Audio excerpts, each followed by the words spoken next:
Yo,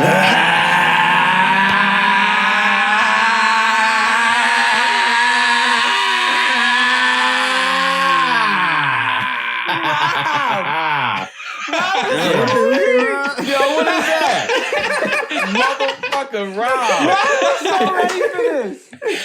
You bastard. You could have let us know so we can all do it too. I'm done, Rob. Everybody's got their thing. Brennan trashes his room every time. Like, I gotta get a thing. This is my thing this week. Ice has a thing where he does something at a different time. I have something. This is my time. You stole my shine.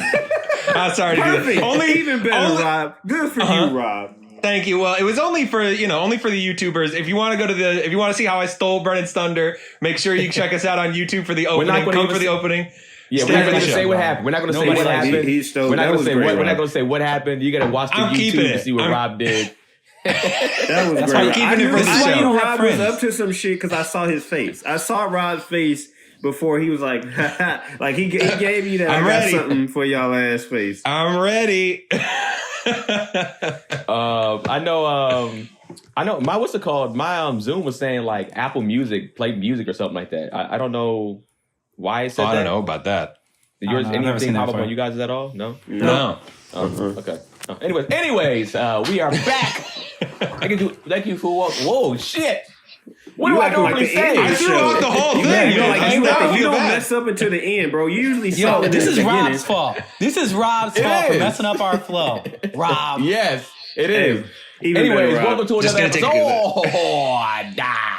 of Animeshun. Squad is back. Myself, Rob, Ice, Brennan. What's up? We are back in the business. You know what we do. We do one-offs, talk our shit, debate. And this week, we're finishing up one of the greatest animes. No. Deadman Wonderland this week, man. Deadman Wonderland. We're finishing up episodes 9 through 12. And then we did the extra OVA episode. So technically 13. Yeah, man, it's I can't wait to hear you guys' opinions about this. You wanted to jump right into it, Rob? Yeah, we can jump right into it. So yeah, episode 9, we pick up with Karako sacrificing herself so that Ganta and the rest of Scar Chain can make a break for the escape while she faces down the killer robot that we've seen before. She thinks back on when she joined Scar Chain and Nagi named her second in command, and some had some doubts about her, but Nagi's like, hey, I've got faith in you, and this little bell you carry around your neck, which will come up later. Back in the present, she turns to face the robot. Yeah, Chekhov's bell. She turns around to face the robot, and she activates her blood powers, which we've seen a little bit. She kind of coats herself in like this armor. She shields herself from this hot oil thing that we've seen melt a couple people. But she also uses it to coat her hand. She punches that thing and it explodes, and they just fall down into this pit. And another dead man that we haven't met yet is watching this all go down, like off on the side. The rest of Scar Chain makes it to the elevator, waiting for Nagi and Bundo to take out the control room to let them out. But just as they finish killing the rank and file Undertakers, a young girl Undertaker named Hibana shows up. But Nagi thinks she's just a lost kid at first. He's trying to help her out. But both her identity and Bundo's treachery are kind of revealed all at once. So Hibana pulls out this huge sword that neutralizes Nagi's powers and just whoops his ass with it. Even using an old form of like Chinese torture where she cuts off small slices of him piece by piece to maximize the pain. Meat, man, straight from New York. Let me get a fucking slice, man. Let me get a pastrami sandwich. She said 3,000 pieces that she can potentially cut him into. She was cutting him up into pastrami meat for sure.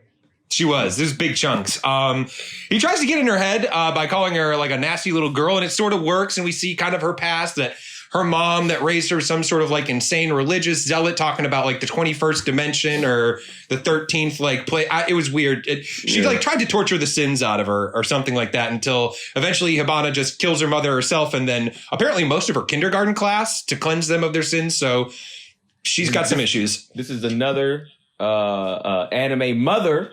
That's trash. Garbage as hell. In that regard, yeah, this show's the trailblazer.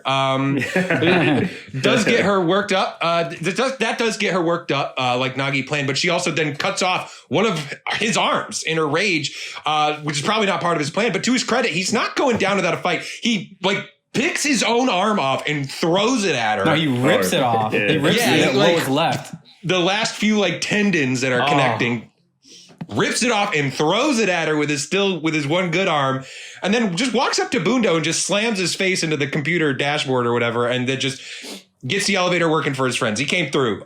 Scar Chain is riding the elevator up, talking about what they plan to do when they get out. But waiting for them at the top is Azuma, and he and his Undertakers open up fire on them, and they start dropping like flies. Oof, it's a bad scene. Bundo wakes up and tells Nagi that his sacrifice will be in vain, but Nagi has a secret communicator disguised as a tooth that he used to send out a last desperate message about Bundo's betrayal. But the only people that hear it is that mysterious dead man from earlier and Shiro, who are hanging out in Scar Chain HQ. But a few dead mans that remain protect Ganta, basically tell him you have the chip. That's the most important thing. You got to get out of here. But the Undertakers actually take off, satisfied for now. But as they leave, Shiro arrives, grabs the chip from Ganta and throws it into a nearby room that's just full of like explosive chemicals or something. And the whole thing just goes kaboom while everybody just kind of watches in shock. And that's what the next episode starts with. They start accusing her of being a mole. She says Ganta was too weak and shouldn't have gotten involved with this in the first place. She says that she did this to save him, and he just snaps and starts screaming at her. And when she won't listen, he hauls off and punches her and tells her to fuck off. Just stay away, get away from me. I'm sick of your shit. Later on in Scar Chain HQ, the survivors, including Karko, who apparently is fine after that tumble, they lick their wounds and try to decide what to do next. Karako says that, they have a chance to escape and also to rescue Nagi, who she believes is still alive. But, they don't know that he's being tortured by Azuma at this point. He's tied up and they're giving him some weird drugs or some shit.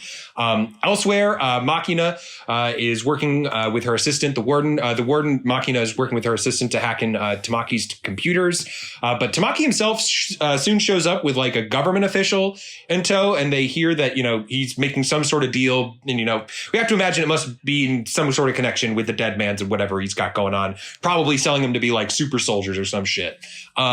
Scar Chain starts to wonder who they might be able to recruit to be able to help them in their fight to escape to rescue Nagi, including this dead man named Mockingbird that looks a lot like the one that we kind of, seen skulking around talking with Shiro. But nobody knows where he is. Soon, Bundo arrives, though. It's kind of like shocked and enraged that they figured out somehow that the chip that they've been carrying around was an incendiary bomb. And everybody all realizes simultaneously they might have been a little bit too quick to be hard on Shiro, that maybe she knew something they didn't. Meanwhile, Azuma is continuing to break down Nagi, drugging him, bringing up old memories about how apparently, when he murdered Nagi's wife, Nagi's story was that he was, he just let this all go. It was water under the bridge. He just wants freedom. But apparently he tapped into some dark side and just went ham on these guys, just like murdered an entire locker room while Azuma was like hiding in a locker, like pissing himself. His words. As Ganta and the rest are listening to Bundo, he wonders, how he'll ever do apologize to Shiro, who's kind of off on her own, eating cookies to make herself feel better. But he might not get the chance because Bundo brings in these two monstrous Undertakers that are essentially serial killers before being brought into the program. And he sicks them on Ganta first. But before they can even land a blow, Crow appears out of nowhere, slashes them both up. Before they can react or neutralize his blood powers, apparently. And he uses a sonic boom attack to basically kill the rest of the rank and file. He just mows down everybody in a flash. Back with Nagi and Azuma, Nagi's starting to lose himself to whatever he's been injected with. Memories are flooding back to him about this thing. And Azuma is basically trying to recruit him to join them as one of the Undertakers. So trying to hurry off to save him, Scar Chain asks Crow to join them, since, he took out Bundo and his lackeys so easily. But, he's just like, you're still hopelessly outgunned. And, I'm not looking to be the leader of your little lost cause. He's like, in fact, I don't even really want to lead this place because no matter where you go, it's survival of the fittest. And at least here it's up front. People are straightforward with you. Mm-hmm. And nobody can really refute that as, he leaves and Ganta chases after him. Shiro, meanwhile, gorging herself on chocolates, runs into Mockingbird again, who seems to be very interested in her. Even calls her the same nickname, his little snowflake. Kind of using the same language that her grandfather used to use. Ganta then, in the next episode, finally gets Crow to train him, begging him with tears in his eyes, you got to help me get stronger. Crow's like, hey, I'll help you kill your old self, but, something else is going to replace that. You got to be cool with that, basically. Which was a dope-ass line. It was. That was pretty cool. It was very much a kill the boy, become the man sort of thing. Yeah. At the same time, Mockingbird is trying to manipulate Shiro, even calls her the wretched egg. But Shiro, doesn't really, she's not aware of her other identity, it seems like. Instead, she just kind of complains about how Ganta is mean to her and gets so worked up that she takes off. Turns out she's been eating a bunch of chocolate filled with booze and she's hammered. Scar Chain works up their next plan for escape with Bundo tied up nearby on the floor. And we find out that Karuko's decided to leave Ganta behind. She gave him the wrong meetup time. Basically, she just doesn't want to get him involved. I mean, he dropped the ball. He dropped the ball a few times on their last escape. So she's kind of just like, he's got to do his own thing. But we see her worrying about Nagi, and in a flashback, she thinks about when he showed her his picture that he keeps of his kid in his locket around his neck. But when she opens it, it's empty. So clearly he's dealing with some stuff, but she plays along with it, kind of to, keep up the facade, I guess. Back with Ganta training with Crow. It's not going well. Crow is going to just let survival try to motivate him. He crushes all of his antidote candy and says if you want to get this last one, you got to get past me or you're going to die. So, that's pretty much the situation he's in when Mockingbird shows up looking for Shiro. And Crow is instantly put on edge. And we see that, Mockingbird is pretty fast, tough, and weird, licking Crow's blood off his arm and flirting with him. And I was a little unsure if this was supposed to be a man or a woman at this point. Yeah, I wasn't sure either. Yeah. I was unclear, but they call him he, so it's a he. Wait, but in the sub, you finished it up in the sub, or did you watch it in the dub? I finished it up in the dub actually, and it was wild. It was uncut. Yeah. Yeah. Absolutely. I feel like in the dub they gave him a girl voice, so that's why I was so confused if he's a woman or not. Yeah, that was confusing, but he licks up some of Crow's wound, and kind of starts to make a move on Ganta too. But Crow is like, hey, he needs every drop of blood he has. Fuck off. So while Tamaki calls Azuma while on an opera date with his government connection to find out how things are going with Nagi, Azuma is like, things are great.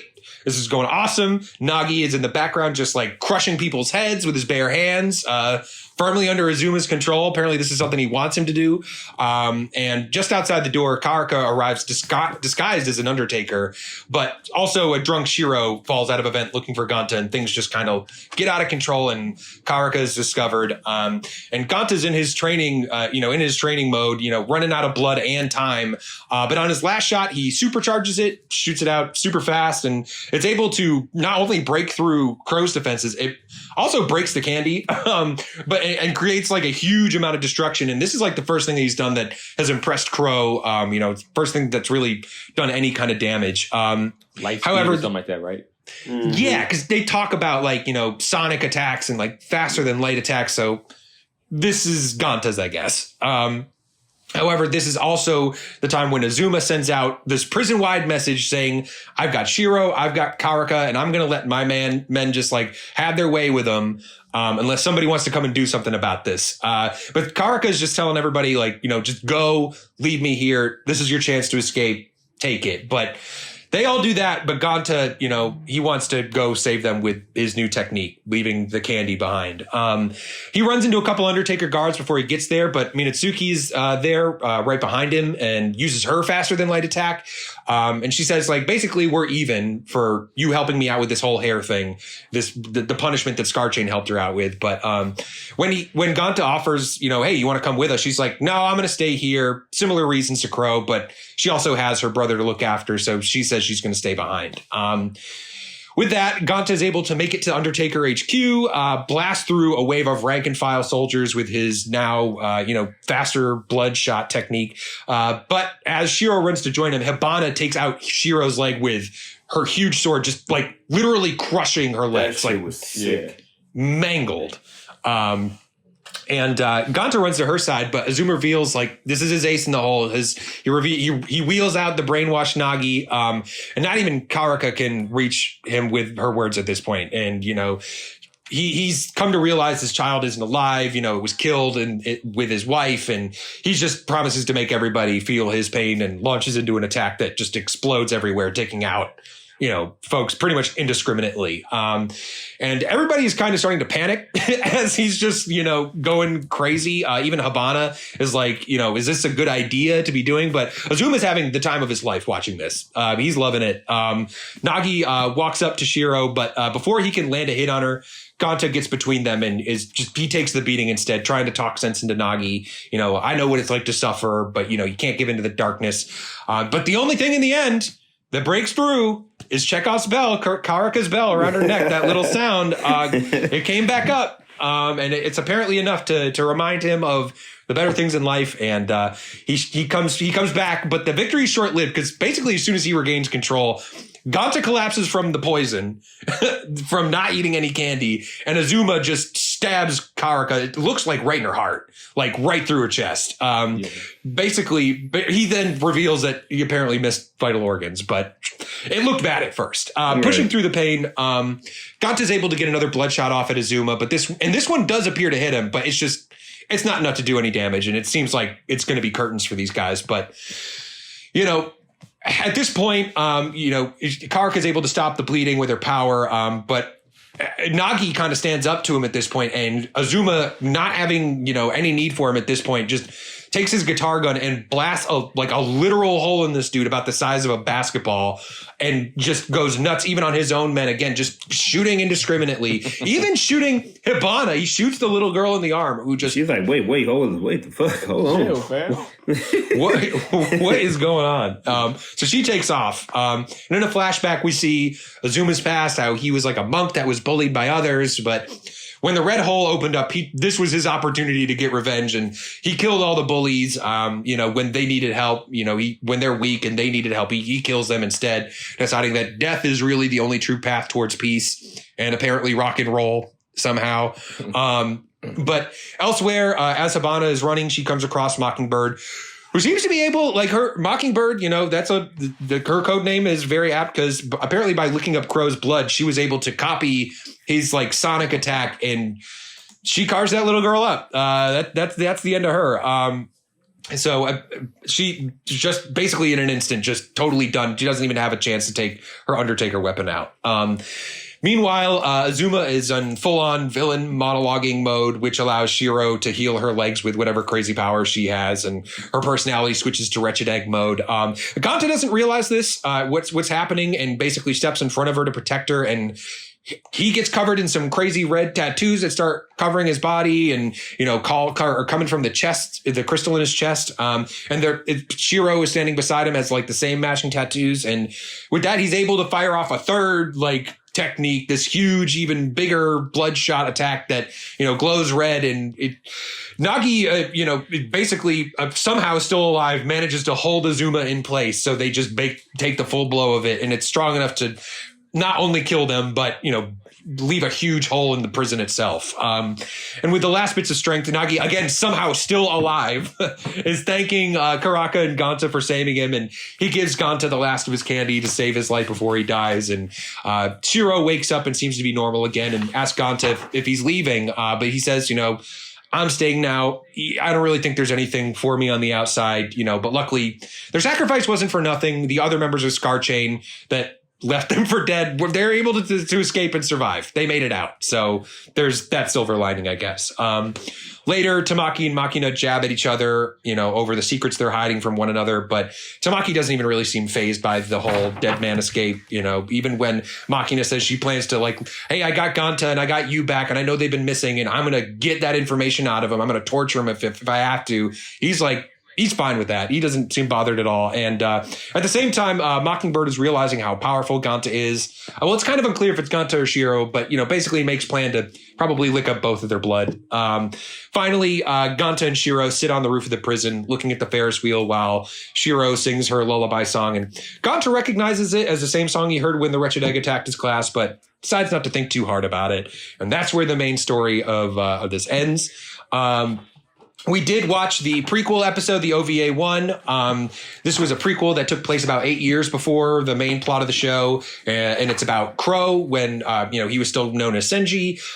He left his life of crime behind, basically to become a cop in the chaos of Tokyo after the Red Hole opened up.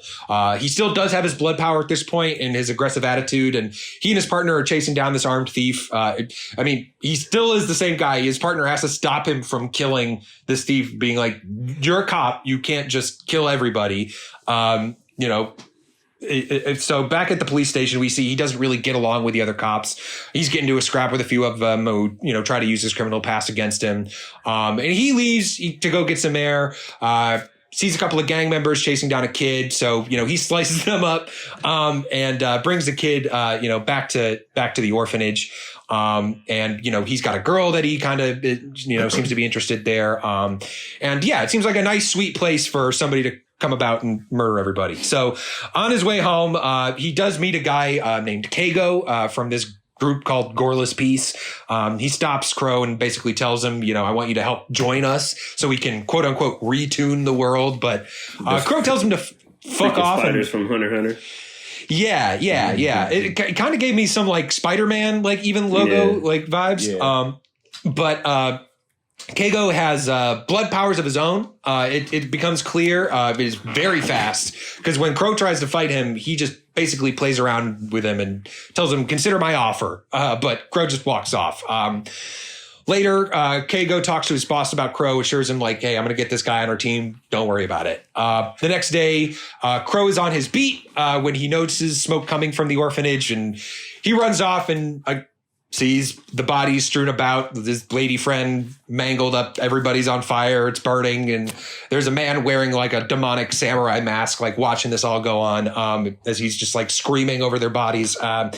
His partner tries to get him to come back, like cool off, and he's just like, no, I'm going after Goreless Peace. And his partner and a bunch of other officers like get their guns and decide to like ride off to help him out. Like they decide to posse up and help their guy. And when he arrives, when he arrives, he meets up with Keigo. He plays it cool at first, but then gets up to the dinner table and just smashes the whole thing. And guns are drawn, but it's actually the officers that rush in and start shooting, causing enough chaos for Crow to get out of trouble, but also for Keigo to escape. Crow chases Keigo basically into a corner, but he uses his blood power that seems to be webs, hence the spider logo. Kind of like the Lower Moon demon at the end of the first season. Yeah. Demon Slayer. It's in the anime, Brennan. It's in the anime. It's in the you've seen it. But he gives Crow some trouble, keeping him from getting close enough to use his blades because he doesn't have his long distance attacks yet. But when Crow's partner comes in, he gets hurt. It's enough to motivate him to extend his blade even farther, stabbing Keigo. And he creates an even bigger blood blade that, cuts through the roof and the walls. But just before he's about to kill him, he stops and his partner tells him, hey, if you kill him, you're just as bad as he is. And with that, Crow passes out. Mysterious and the man with the mask, seems to be Keigo's boss, gets the news about all this is happening over a phone call. And the episode ends with Crow seemingly rejoining the police with his loyal friends, that helped come back from him and for him. And they watch across the water as the construction is beginning on the theme park that will eventually become Deadman Wonderland. And that is where that little prequel wraps up as well. Yeah. Big ups to Rob as always for the recap. He does his thing. Really he kills it every time. I mean, he's one of the main reasons why we're the greatest fucking anime podcast in the entire world. Brendan, you should have just left it on. It was like already over. And Brendan just... He's all so right. Mad. Now you're going to get to the question portion of the show, man. So just ending with what Rob said. Let's just jump into the first question. First question. Do you think killing the villain makes the hero just as bad, or does it depend on the situation? Rob. Yeah, this is something that like I don't know if I would call it a pet peeve, but like you see this all the time in like stories and stuff where it's just like, oh, if you kill him, like you're just as bad as he is. Yeah. And a lot of times like they've already killed a bunch of people to get to this man or to get to this villain, which was definitely the case here. Crow, we already know at this point, has bodies, like just because of everything we've heard from his partners and everything. That being said, in this situation, no, you can kill that guy. He murdered an orphanage and people that weren't doing anything. I mean, he killed a whole orphanage full of kids. I think you can get away with killing this dude and it's okay. Personally. What about Batman and Joker? Batman and Joker, that's tough, right? Because then, like, you got the whole Red Hood thing, like, right? Because I know, like, if that were me, like, if I were Jason Todd and I came back and found out, like, Batman didn't do shit, I'd be pissed. I'd be pissed. What do you say? People don't forget, Bruce. They don't forget. It's one of my favorite. I don't care what your fucking morals and ethics are. Avenge me, bitch. Like, you need to. Right. You need to avenge me, man. You raised me, bro. Yeah. Nah. Go ahead, Brennan. You said that's one of your favorite what, Brennan? Arcs and anything. Oh, the Red Hood. Yeah, Red Hood. Red Hood arc. When I found out what that was, I was just like, "Yo!" Like, he's just like, "Fam." This is so real. Like I felt Red Hood so much. 100%. I'm just Batman was all confused. Like, "Fam, who's cutting my wires? You know my." But he was just like, Batman's like, "You know my heart. Like, you know my rules. I can't do it." And it's like, I was killed because of your rules. Like, he killed me. And he's like, "Yeah, I know, but like he's still the Joker." The rules. Yeah. My answer is that I agree with Rob that a lot of times that just feels like a bullshit way to make it so that the protagonist stays pure in some way, shape, or form.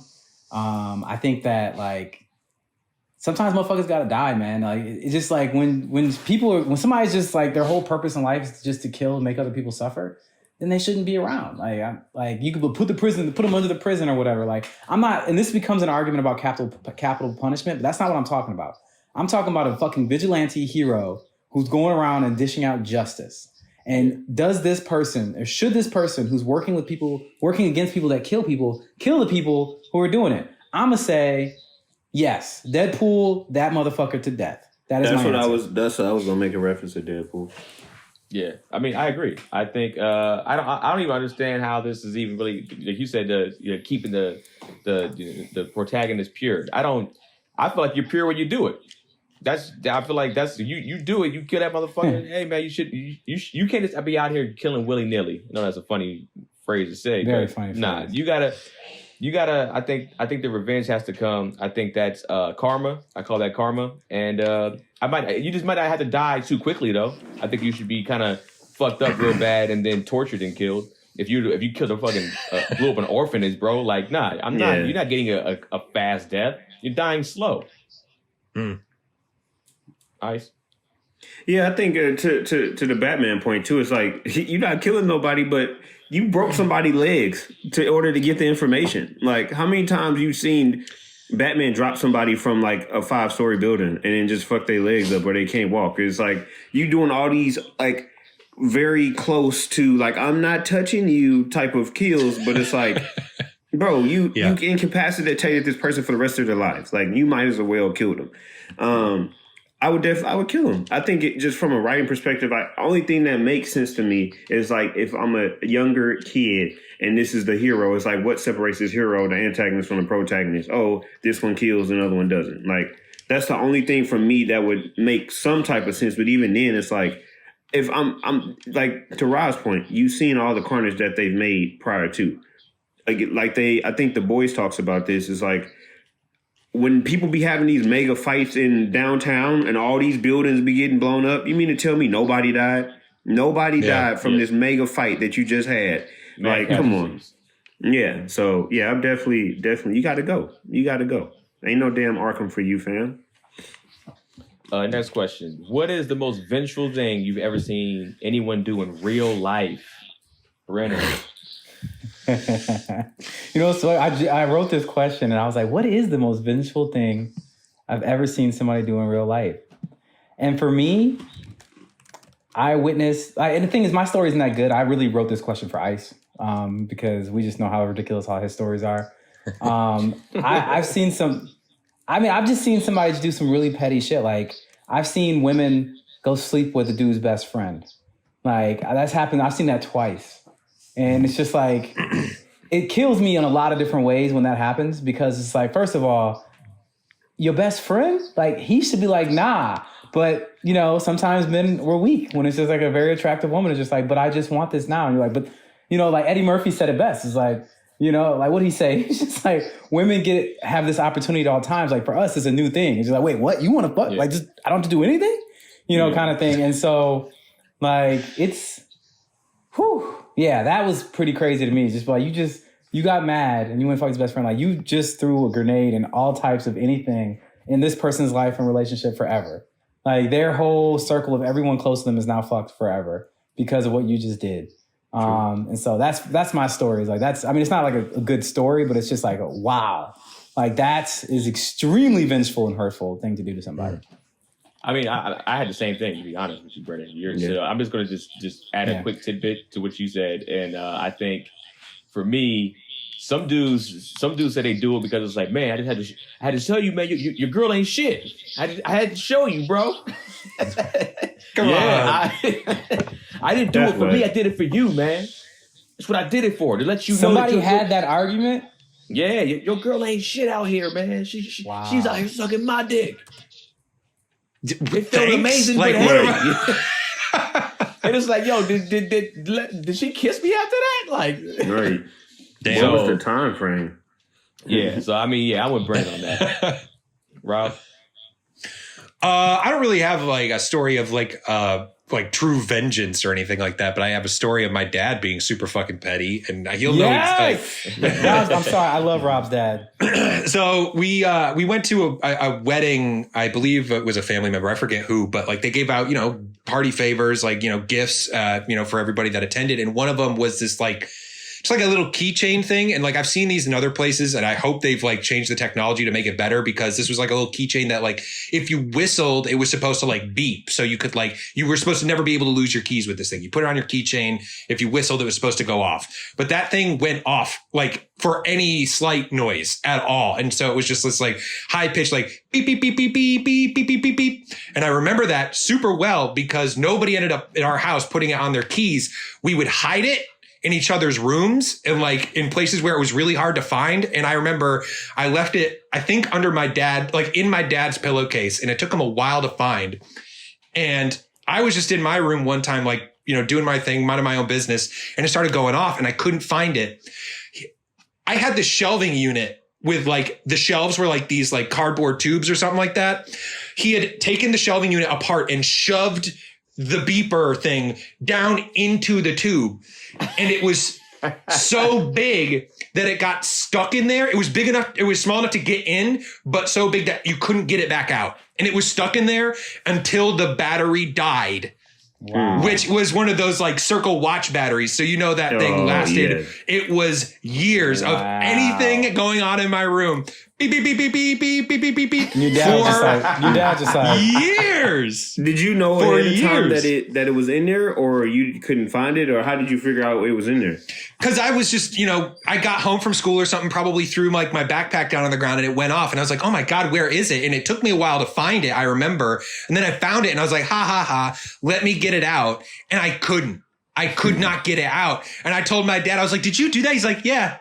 That's pretty funny, right? He was so pleased with himself. He loved that. Yeah, no, so that was a time my dad got back at me that was very petty. For the record, Rob's dad is without question his antagonist. There is zero question in that. He loves to make me squirm. He loves to make me squirm. I can't really embarrass Rob very easily, but all I have to do is just like, Mr. Fonda, if you could please just come hang out with us for a few minutes. Like, that's all it takes. You say you don't have siblings? No. Or you do? No, I'm an only child. Yeah. His dad goes in on Rob. I'm just saying, like, Rob's dad standing next to Rob, his face looks like I'm not embarrassed yet, but I'm ready to be. Yeah, no, I didn't have an older brother, but my dad, he did his best to fill in a lot of ways and embarrass me and pick on me and let me know that, you know, I wasn't shit. We got to get him as a special guest. He would be. He'd probably do it. He would be honored to do it. He would probably do it. I'm down. I'm 100% down. Can you talk to Dad about it, Rob? He listens to the show sometimes. He's just like, I have no idea what anybody's talking about, but it's funny. I laugh. So Ice. Yes, it's on the same lines as Keenan's and Brennan's story. It's just like, but I think it's like I had a homeboy, or he's still my homeboy, because I didn't have nothing to do with the situation. But homeboy was with his girl for like 5 or 6 years, and over the 5 or 6 years, he was just cheating. And she was like, all right, man, like, you gonna get yours one day. And then, so she cheated back on him, but he was just like, no big deal. A couple time go by. They have a baby together, and then like the day that the baby is born, she like, "Hey fam, let me just let you know, like, this ain't your baby dog." oh my God. Then proceeds to have doesn't let him in the hospital. Dude is at the hospital who baby it is. Meanwhile, like he's been getting stuff for this is like the whole time she's in labor, he's there. He's been doing it. He's the one taking pictures. He's on Instagram, all this shit. Wow. Then the baby comes. You can't let that was his just had a son. Yeah, he goes there, and that's how he finds out, because they don't let him in. They're like, no, you're not on the list. Like, no, you're not. You're not the father. The father is the other dude, and he devastated him. Like, fucked him That's up. crazy. That's fucking crazy. And she was just like, this is for all those years. All those years that you cheated on. He kind of deserved that. I'm not gonna. I'm gonna say that's karma, but I mean, like, that sucks. But I'm just like, hey man, if that's me, that's what I would be expecting. That's how my brain works, anyways. It's like I'm looking at the worst now. If I've been cheating all this time, I was like, yo, I'm like, why is she staying like 5? Like, this is since high school. Like, they've been together, and he just been. I have one consolation. Go ahead. Go ahead. No, go ahead. Can you check what? I was gonna say, can you check to see the baby is yours before the baby is actually born? Can you do like a test, like a? I don't know. I think you have to wait. I think you have to wait. Yeah, I don't think so. Till you get that blood. Now I was gonna say one consolation story is something that I read, which was the pettiest human being of 2020, maybe 2021, is that there is this kid, this high school kid, who one of the girls in his school, he's like a biracial kid, and one of the girls in the school, is white girl. She was singing a song and did a Snapchat of her singing a song with the N-word in it and just saying it like really proudly right to the camera because she was excited she got a new car. And so she was just saying it like to the camera, stuff like that. And that kid, he screen recorded it, took it to the administrators of the school, and they were just like, they, slapped her on the wrist. Everything was fine. And he was just like, that's not enough. Like, you guys, like, you don't understand what that means for someone like me, blah, blah, blah, blah, blah. They were like, she won't do it anymore. Leave it alone. He was like, okay. He waited 3 years for her to get onto the cheerlead squad and get accepted to the University of Tennessee in her freshman year. And then sent that video to every single administrator and the entire athletic department of the University of Tennessee. And got her kicked out of the school, kicked off the cheer team, and now she is currently at a community college. Wow. Hey, it comes around, man. It comes around. And then he was interviewed. And he was interviewed about it, and his smirk the whole time, like he was just like, you feel bad that this all happened to her life. He's like, no, like, this is what you get. He was like, this is like, she shouldn't have done that. She should have known better. I tried to talk to her. I tried to talk to other people. They weren't trying to hear me, so I took it to people who would listen. And to be honest with you, I would have tried to take it. I would have tried to go a step further if that was me. Now knowing that. Try to get all the administrators that I showed it to at first at the high school or whatever, try to get them fired also. Like, look, they out here slapping shit on the wrist because they need to put no energy behind it. Yeah. I think he's winning the petty award. He won. Oh, yeah, he got it. He's for the decade. That shit after the show. I want to see that. I want to see that. That's crazy. Yeah. That's amazing. They have like a picture. Like, I saw like a picture of him. He's like with the thumb. Yeah, that's meticulous, man. This is the way he waited. He waited. I'm with that. Next question. So the girl, I forgot her name. You said her name was with the big sword. Hibana, I think. Hibana. So what is the best sword in all anime? You can go ahead, Ice. I mean, I'll just say right now, I don't know too many swords type things like that. So yeah. One of them, and this is, I know both of you guys, Keenan's also watching Naruto. This doesn't really ruin anything, but one of the guys on there, Well, you seen one of them, Zabuza. His sword is pretty cool, but there's like him and 6 other swordsmen, and they call it the 7 swordsmen of the mist. But one of the swordsmen, he has a needle sword, and it's like a threading needle, like you can use like sew and stuff, a sewing needle, I should say. And that sword is just, it was crazy to me to see because it's like I ain't never seen nobody just use a needle that to sew with as a sword, and I just thought that was super cool. But the girl's sword on here, that's like the second best sword I think I've ever seen in anime. Just the things that you can do with it, how it broke apart, how you can wrap around, like that sword was crazy. Utility, yeah, for sure. Okay, so you said the first best sword is the needle sword? Yeah, the needle sword from Nubari, that's his name, Nubari from Naruto. That's one of the probably the best. It's not super big, but the fact that it was a sewing needle I thought was super dope. And then all his attacks was like sewing attacks. I mean, Naruto was 50 episodes for one season, so I'm going to give it maybe that. If they don't get how many episodes are you in, Keenan? I didn't get past the 10 yet because I wanted to wait till I got home. My computer died at the crib in Arizona, so I'm gonna start getting back into it now. Brennan. All right, so y'all know I'm a sword anime guy, right? Like, that's what he made. It's funny. Brennan made a question for me, and I made a question for him. So the reason why I like Bleach so much is because it's an anime that they feign it to be about like soul reapers or whatever. But let's keep it real, y'all. That show is about the Zanpakutos. And Zanpakutos are, they're swords. Like, that's what they are. They're called Zanpakutos.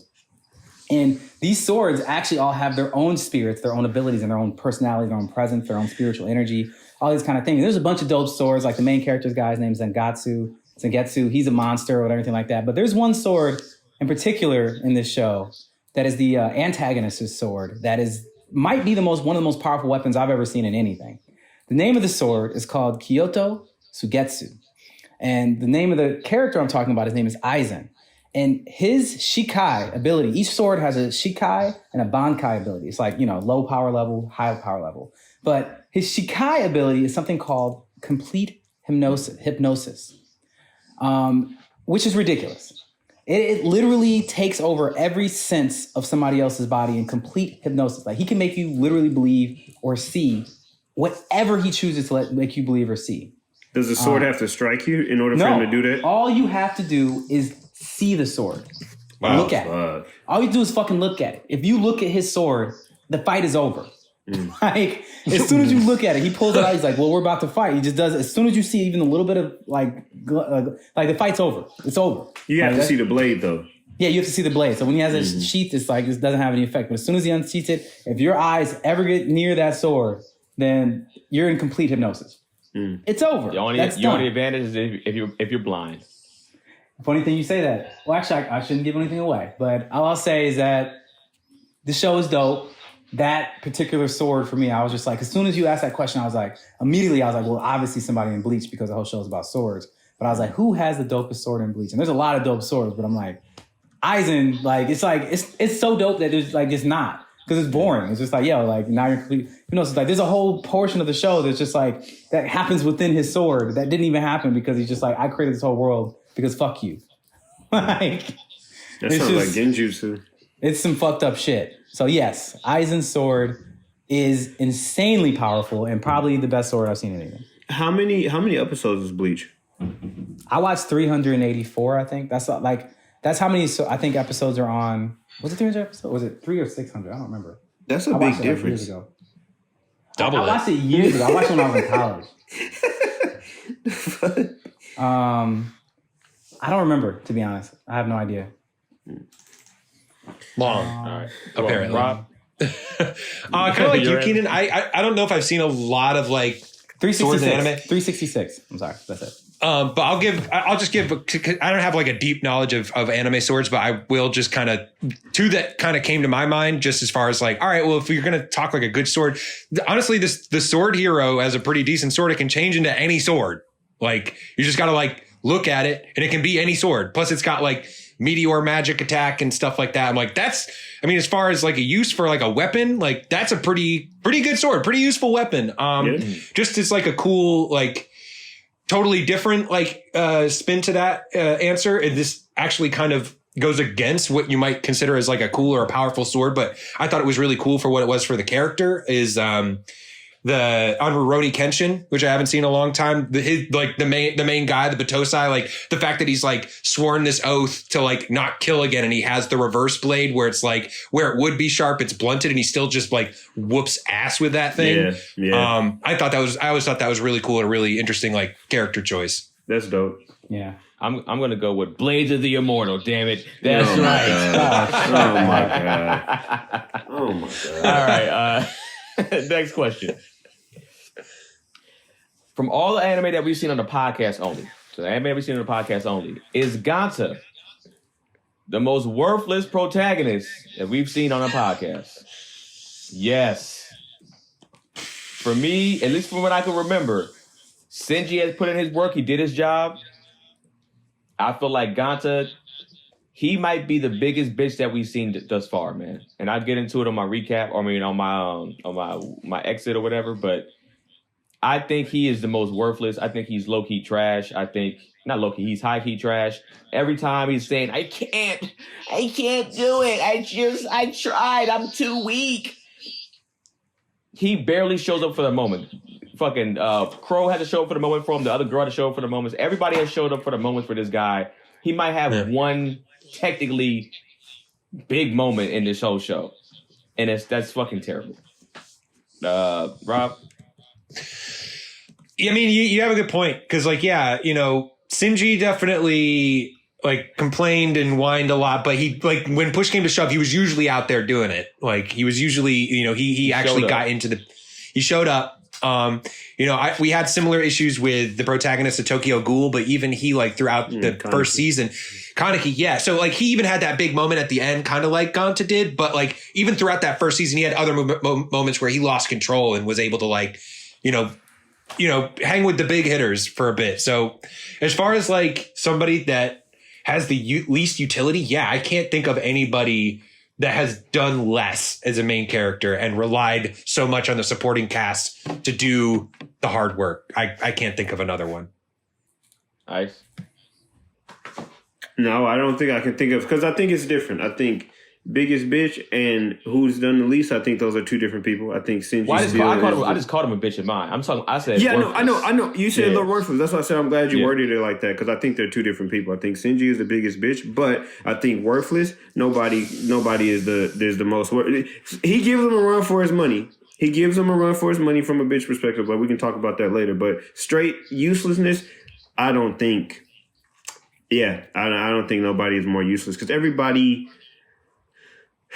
Yeah, no. I think no. Even in Gangster. I was going to say Gangster, but they wasn't. We didn't see him really, but what about Blades of the Immortal guy? He was kind of useless. But he had moments too where he stepped up. At least he stepped up and either saved somebody or let somebody get away or something. Man. He did his job. Brennan? Yeah, I mean, I was going to say Kuroko no Basket, just because there's you bitch. Because that's a good one. He didn't really do shit. Like, I don't know. I mean, them passes was crazy, though. Yeah. But it's Couple like... no-lookers, Jason I mean, for me, it's like, if you look at, like, just the stakes, it's like pretty much everything else we've watched is like life or death. And it's just like, this is a middle school basketball team. It's like... And he wasn't even the best player on the team. Like... No. But in scale of what was on the line, right. He was a pivotal part of that team. Yeah, so he was useful. He was the floor general at the end of the day. He's the one that made other players better. He's like John. Ganta has to make Ganta doesn't make anybody better. No.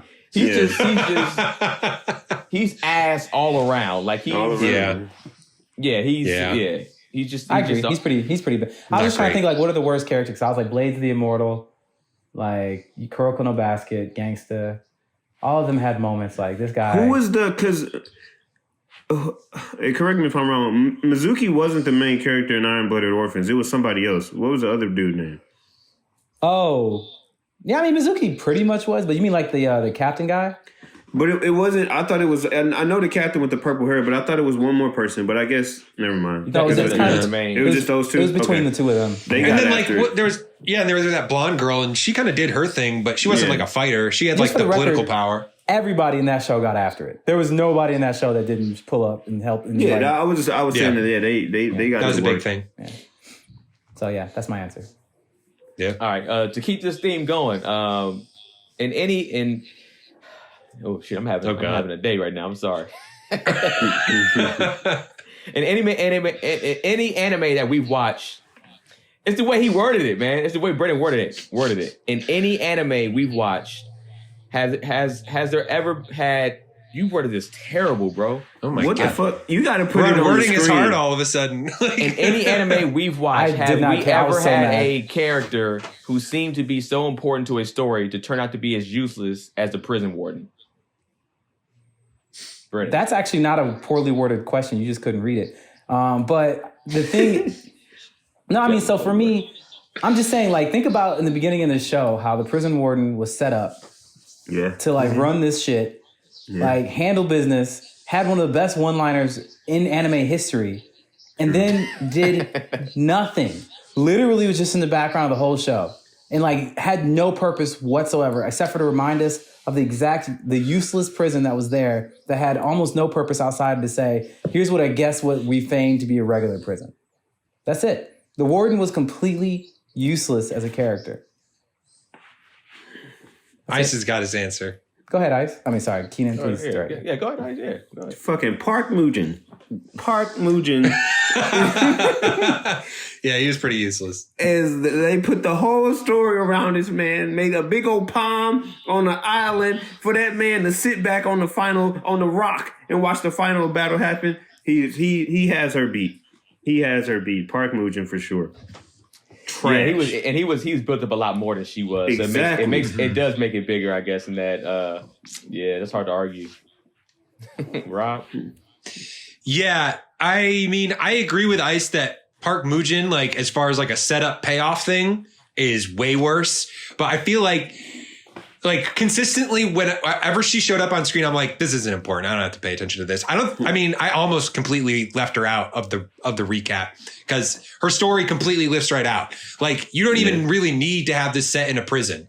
Like Ganta could have got like the crystal put in his chest and just like woke up somewhere. He got kidnapped by these people that, you know, came in to clean up the mess after the red man, and they just faked his death too. And he's just like underground in this like fighting organization. They're all trying to break free. There's no need for this to be set in a prison at all. And yeah, they kept like going back to her. She's gonna be like, I'm going to find this out. She doesn't even know what's going on inside her own prison. And she's the warden and she never finds out. And then she's just like at the end, like, oh, I got those prisoners back. She clearly didn't because Shiro's just up on the roof. she's worth. Yeah, she didn't do anything. She's worthless. She's true. For what I remember from what's that girl from Cowboy Bebop name? Oh, Ed? Are you talking about Ed? Or are you talking about the busty girl with the other girl, the thief? I just felt like she was there, but I just feel like she didn't. From what she I remember, at least had an interesting storyline. Like, remember how she was just she like... She didn't have a storyline. She robbed him blind a couple times, too, but, like, ended up, like, losing the money. Like, she gambled it away, but she had a couple scams that went off well. She set them up, though. She put them in good spots by, like, getting information and stuff. She got good recon. Okay, yeah. She was useful. From what I remember... Faye Valentine. That's right. I just feel like she just didn't... Like, it didn't necessarily hurt... Because I guess maybe everything was so episodic, too. So that's what I'm thinking of, too. It didn't go over from story to story. But yeah, I mean, I guess, yeah, I'll stick with the warden. Also, Park Mujin, like you said, from a standpoint of the biggest setup, he was just he was kind of worthless. Pump fake. You say pump fake. What would have had to happen in your life to make you want to stay in jail? So if we saw Ganta, he was like, "No, I'm going to stay here instead of going out to the outside world," which is the biggest. You know what? I have a reason, but go ahead. Go ahead, Ice. It's your question. I really, when I sent the question, I was thinking about it. I was like, there would have to be like a massive attack on just humans outside or aliens. The only thing that came up in my mind is there's something going on in the outside free world that prison is the only place that's a safe haven. Like, I look out there thinking I've been incarcerated 10, 15 years. I go out, I look and see like tentacles everywhere and just everybody getting massacred. And I turn right back around and go right back in prison. Like, nah, shit's getting real out there. I'm going to stay in here. I think that really would be the only, like, it just had to be something wicked. I was going to say like some type of disease or illness, but I feel like that would make its way into the prison system. COVID did. Yeah, that's what I said. Yeah, not good. Quickly. And not from the prisoners. So, I think that would have to be like some aliens would have to be attacking us, and something about the jail cell that they can't get into. That would be the only way. That was very imaginative. And reading that, at first I was like, yeah, that's crazy. That's so stupid. I would never go back to prison. But it makes actually a lot of sense for him because he has nothing on the outside world. He has no friends. He has no family. He knows nobody out there. Everybody's dead. His mother's dead. All his he has friends are access. dead. He has access to women. I mean, yeah. I mean, but he has access to women in jail. No, my point being is he has access to women in jail. Yeah, that's what I'm saying. And he got hoes in there too. And they he got like the baddest chick in the whole prison, like following around everywhere he goes. I mean, she's schizo. She is crazy. She might kill him by accident, and I'm gonna get to that when we get to the manga stuff. But yeah, man. I think that'll be the only reason. If I have nothing on the outside world to look forward to, and all my friends and like everybody that I'm cool with and that I guess I've grown to love is in prison. Yeah, I mean, there's no point, I guess, to go out. Everybody that's alive that knows him thinks he's guilty. Like, yeah, you know, they're gonna hate him on the outside when he gets out. Because that's what the dude said too. He was like, "Fam, even if you do get out, everybody hates your ass because of the thing that I made, the video I made. So it don't even matter." Yeah, he was a good look-alike. That was good, Rob. Yeah, maybe like something like Ice was saying, like if it was a zombie apocalypse out there and they're just like, oh, your time's good, like you can go. I'm like, keep me in here, like that's not safe out there, like. But like barring that, maybe if I was in Ganta's shoes and this was a situation where like if I got out and like the family of whoever I wronged or whatever was like, oh, if he got out, I'm going to kill him. Mm-hmm. You know what I mean? Like, cause you see those videos sometimes like parents whose kids were killed, like will take matters into their own hands. But yeah, I don't know. I can't think of something that would make me think like, because if it's like, oh, it's for my own protection, like people can get at you in prison anyway. Like, you know what I mean? So yeah. So I can't, other than like something supernatural, I can't think of anything that would make me want to stay in prison. So even if you had nothing for the outside life, you'd be like, I still want to get out. Because I feel like at least you can build if you go out there. Like you don't have nothing, but you can build I can build life. Shave my head, like grow a huge beard and just live off the grid and only go to like the grocery store when I absolutely need to. You know what I mean? How you gonna get money when you got a felony? And it's that's a true. Murder felony. And you murdered, you slaughtered. They're not gonna even put you around people. My classroom. I'm gonna just be on the list. Yeah, farm. I guess. I don't know. Kill, eat what I hunt. Steal some seeds and go start a farm somewhere. Brennan. For me, the reason I say, I guess it depends on a few things. Like for me, if you're like, Brennan, take your brain right now and put it into that kid's body in prison. And you know that everybody hates me, blah, blah, blah. Like my brain right now is just like, okay, cool. I would leave prison because I know I've traveled the world. I know that there's places you can go where nobody's going to know you. True. And you can start over, and the education that I have within my brain already, I'll be able to make money wherever I was. I'll be able to figure it out. You know what I'm saying? Like, I would be able to do it. I'll be able to make a living. I'd say, give me 5 years and I'm going to be living good. You know what I'm saying? At some point. But me being however the hell old this kid is and not having anything on the outside, not knowing about the outside world, not remembering my own past, and all my memories seem to be tied to this place anyway, I don't know is the answer. Like, I really don't know what I would do because it's a very unique situation this kid's in. So... in me right now, I'll just say I'm get the hell out of there because I like freedom. But this kid never has really known freedom. And to me, it felt like the memories of his friends felt implanted anyway. You know what I'm saying? Like all the memories of his friends were just very much so like when we went and got cotton candy together and all that. It's like all that kind of shit you're remembering about them looks like it happened at the Deadman Wonderland. You know what I'm saying? And so just saying, and you don't remember your parents, you don't remember your sister, you don't remember anything except for very brief memories of these kids and all getting murdered in front of you. That's all you know. So I think that maybe I'd stay only because that's all I know. Look at Rob. You fucked Rob up. Damn. Next question. Do you think when Ganta finds out about Shiro's identity as a red man, he'll forgive her, or do you think he'll attack her again? Rob. Yeah, I don't know. He seems to have really like moved on from all that. And even like kind of what I was thinking with Brennan's thing, I was like, he's got a really good point that maybe that's all manufactured. Like, how does Shiro even show up outside his school wherever he's been, like all those years later with nobody knowing she got out? Like, so I don't know. He seems to kind of be coming around on the idea that like, maybe he just kind of just like goes with the flow from here on out. I mean, he's already like got there with, to the point where he was like, I don't even want you in my life anymore. Right. Like he hits her like, and he's been talking like, oh, I'm going to kill the red man. I'm going to kill the red man. But even I think like after he had that talk with Nagi, like he even says, if I saw the red man right now, like I'd want to turn him inside out. But would he? Once he found out it's Shiro, I don't think he would. I don't think he would. Is could and he can't. Yeah, I'm about to say he can't. Yeah, he can't. He never could. Yeah. Man. Okay, I asked you right, Brennan. All right, you ready? Mm-hmm. I fucked up Rob, remember? Oh, yeah, he's right. No, that was no, that was the last question. That was the last question. Rob was the only person you asked for that question. Oh, right. What was the new question?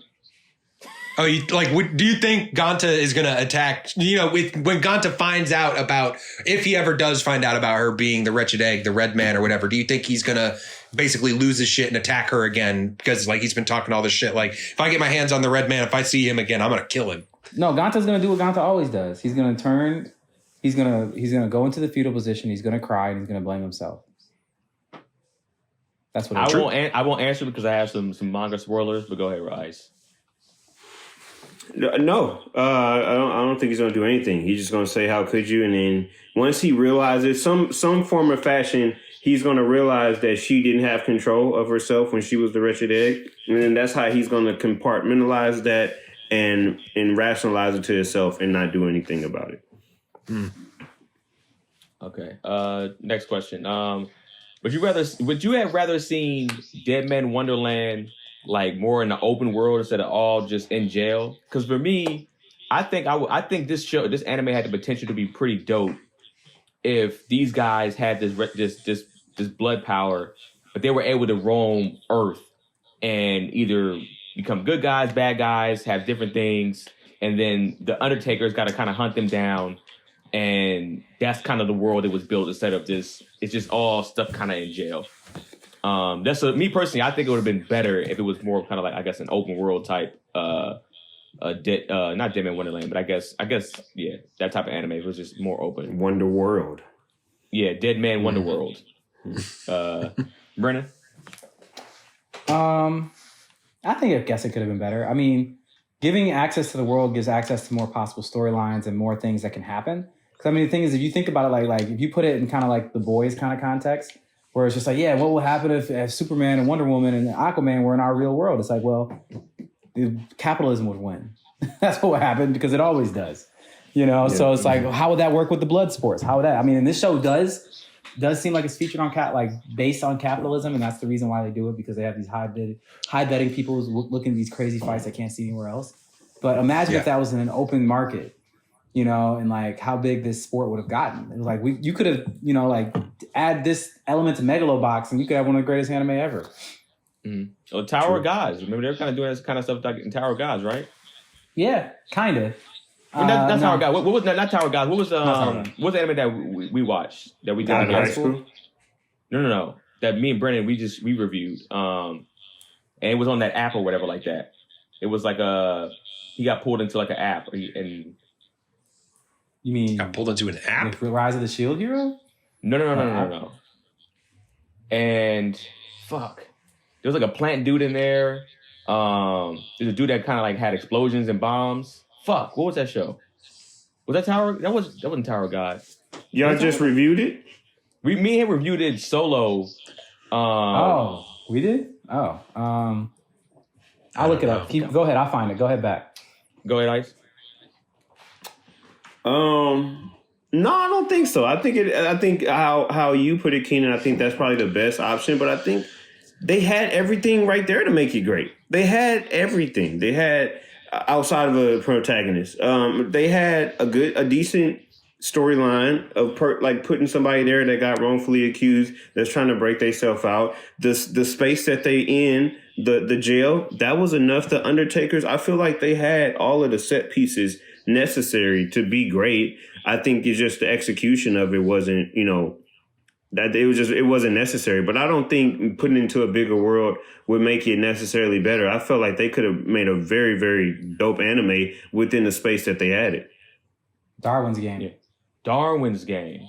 I actually like that show. Yeah.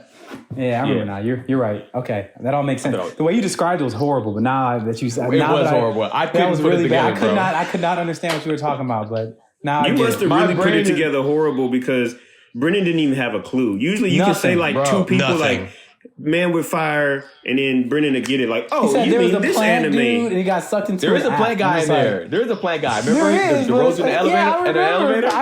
I fully remember this, but I'm just like. Just the way you my brain described has been buffering since I landed, dog. I don't know what's happening. As you can see with the questions, the way I'm putting words together, I'm like buffering still, bro. That's funny, man. So funny. So last question. Crow versus Parasite Kid, or Crow versus Blazer the Immortal Guy, Crow versus Season 1 Tokyo Ghoul dude. Kaneki, right? I'm guessing you meant. So yes. All these verses, who would you guys have take the W in these? So Crow versus Parasite, Crow versus Blazer the Immortal, and Crow versus Kaneki. Brennan.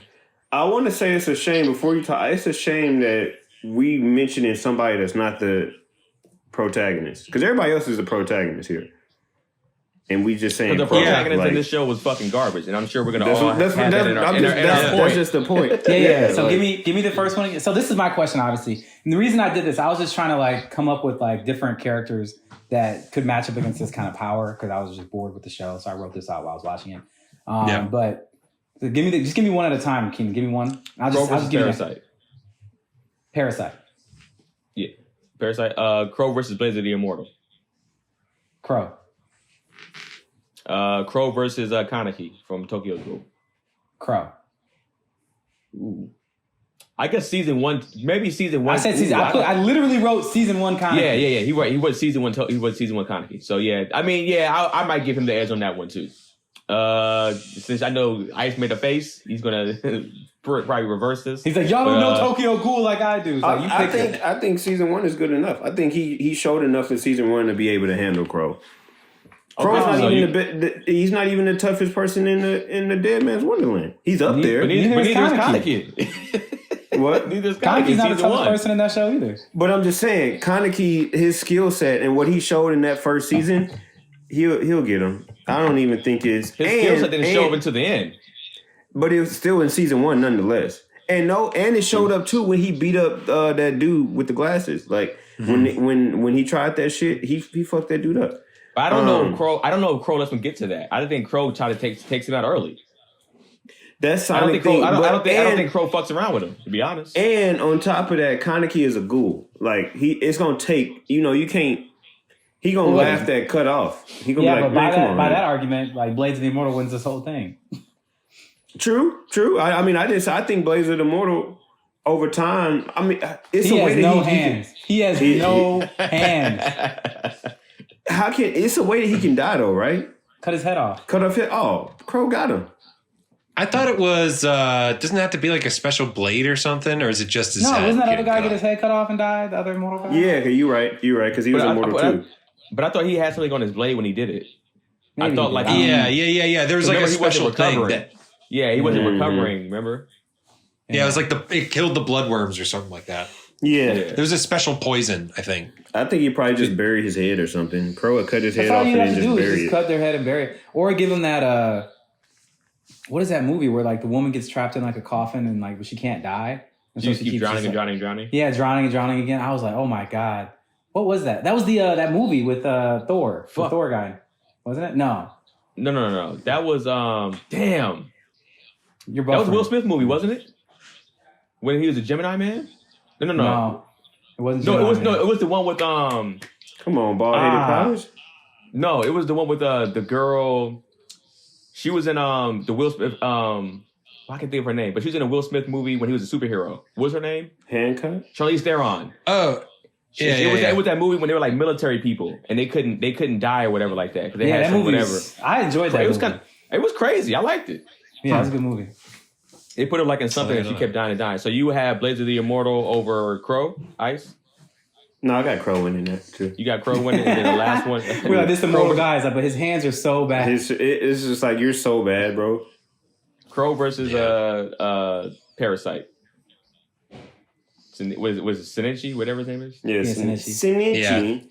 Shinichi. Shinichi would have to take over in order for him to win, but I think if Shinichi doesn't get, I mean, if whatever his name is, Parasite dude doesn't win within the first 2 to 3 minutes, then the Crow got him. So if I had to pick somebody, I would pick Crow. Rob? Yeah, no, I don't think I answered the last question, but all I'll say about it is, yeah, I think it does say a lot that we are just talking about Crow pretty much this entire time. And like when I watched that OVA episode, I was kind of just like, this feels like it should have been the show. Like, not what we just Crow was the only character I cared about in the whole show. Yeah. My bad, Rob. I told you I was buffering. So no, it's all good. It's all good. That's all I really have to say about it. But to go through them one at a time, versus Parasite guy, I feel like it's because the Parasite has like super fast reaction time. So I feel like even with his like super fast attack, it's possible that dude that the Parasite or whatever could block that. I think that's possible. But I think over time, yeah, he's like going to tire him down and Crow could win that. Like, so I think it's definitely something where like Parasite would have to strike first and early to get the win. Yeah, I agree. Blades of the Immortal, I mean, he can heal, but he's not touching him. Like, he's just not going to get there. Like, Crow's going to carve him up before he can even get close because he's got the distance. He's got the long range attack. I agree with Ice. I think Tokyo Ghoul would win even in season 1 because like he goes like anytime he like smells blood, this dude's whole power is blood based, and anytime that dude smells blood, he goes like starts frothing at the mouth and goes crazy and loses it, and did what he did to that dude with the glasses, like punched a fucking hole through him and ruined his life. So I feel like even in season 1, what was it? Kaneki is his name? Kaneki. I feel like even season 1 Kaneki could probably fuck up Crow eventually. Yeah. I think Crow takes out Parasite easy. I think Crow he has a different type of fighting instinct. He's a fighter. True. I think that's what gives him the edge. Blaze of the Immortal, I think the reason why it's tough because he's gonna keep getting sliced up, but I do think at some point he's not necessarily the dumbest guy either. I think he'll do something to where it's like, all right, one of my blades, I'm just gonna like when I'm getting sliced up, I'm gonna just throw that shit. It's gonna boomerang back. I'm just getting cut up, killed, and he's gonna come back and cut off his own head or some shit like that. And he's willing to kill himself or get stabbed himself while impaling Crow. So I think actually Blaze of the Immortal might take that for that type of reason. And then I wasn't giving Kaneki to win until you're right about when he starts to go and smells blood. It's just he loses his fucking mind. And I think and his whole stuff is showing blood. He's just like, oh, you just gonna make yourself bleed? And he's just gonna That's his whole thing. He gonna do what, Keenan? What was that? And just slice them all up, but it's a wrap, man. So I guess I give Kaneki that slight edge. So I'll just give you. Do you guys want this little quick? I guess manga spoilers or no? I'm never going to watch this again. Give it to me, because if this is a season 2, I'm probably not going to watch it. The season 2, they didn't do a season 2 because the studio went bankrupt. Oh, you mean the studio that made Gangsta? Yes. Oh, cool. That's crazy. So pretty much, I guess. Oh, you said that, you did say that, Brennan. You said that in your actual factuals. You definitely did because it was like $39,000 or some shit, right? Yeah. Yep. Yeah. That's right. Yeah, that's right. So pretty much, Ganta. Just to give, I'm just gonna go through it real fast. It's like pretty much what the anime was, and then when Ganta, he was actually born. His mother actually had him so he can actually be the wretched egg. So Okay. he was supposed to be the wretched egg, and then she ended up falling in love with him too much. And what's the girl's name again? Shira. They'd known each other since they were pretty much babies, and since he ended up living a regular life, she kind of got jealous that he was living a regular life, and she was an experiment after that. Like she was an experiment since she was like a kid or a baby. So they was experimenting on her, making her the wretched egg, and she was pretty much raised in the lab. He was raised in regular life. And the reason why she killed his friends was because she was jealous. That's it? Because she was jealous. Right. So she was conscious of it, though. She was jealous that he had friends. And he was living that type of life. And so she was just like, well, fuck that. No. Everybody goes. So how did the Deadman's Wonderland come about, though? Like, how did she get in there? I really don't care. She was like, they said she's an experiment. Like it's kind of like she was born in the lab there type thing. Like not like necessarily a project herself. She caused the earthquake, for the record. Her power was the earthquake. It wasn't an earthquake. I read it. I read up on it too.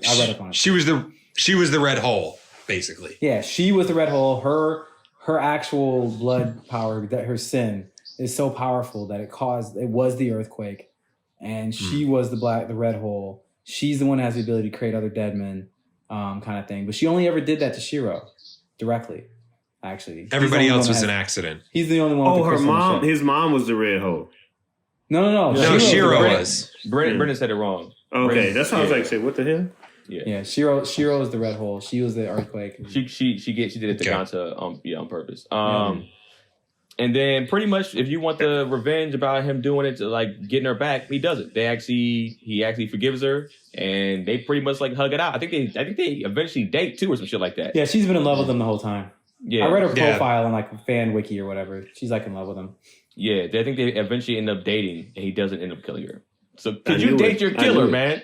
Could you date the killer? I mean, the killer that killed people, your friends and shit like that. With a body like that? Hell no. Fuck no. Oh my God. And she like found his little girlfriend, cut off her head and tossed it at his feet. Yes. Like, fucking, are you kidding me? Bro, anytime she's mad, you know what she's going to say? You know what you did to your little fucking friends. Keep messing with me. Keep fucking with me. He's like, I got this Yu Yu Hakusho gun. She's like, that's real cute. Yeah. Little blood bullet. Get the fuck out of here, man. All right. So y'all want to get to y'all. Let's get to our, what's it called? Our likes and dislikes. I guess I'll go first. I'll make it somewhat quick. I got one quick thing. I was so nervous for you, Keenan. You've been buffering all day, and you're like, let me recap this manga. I was like, but you did good, bro. You did good. I was so nervous. I was so nervous. I was buffering, and because they didn't say that part in the recap that I read about that she was the one that she can create them, and that she was the one that caused it. So I'm glad you actually said that, because it didn't. The one that I kind of like, I watched a YouTube video about it. It didn't. That makes sense though. But yeah, so for the record, I'm also mad that Rob has kept this stupid thing happening. I'm powered up, man. I'm powered up. I can't turn it off. The whole time. He can't go. He's got to fully commit. Whatever. Please continue. Sorry. So my dislikes about these four and this whole fucking show pretty much was that he cried. This was this whole show. I can't do it. I can't. I'm not strong enough. I gotta win. I can't do it. I can't. I gotta do it again. I can't. I gotta win. That was 1 through 12, bro. Every fucking time he whined and complained he wasn't strong enough, and he wasn't. He didn't show up for his people when they needed to, for the most part. He was trash. What I liked about the show, I overall, I would say, I kind of liked the gore. It was cringy at times, but I would like that was something that's different that we've watched. You know what I'm saying? We haven't necessarily watched anything close to being this gory at all. So it was a different thing for me. And I guess I was just kind of like, I guess I kind of enjoyed that since it was different.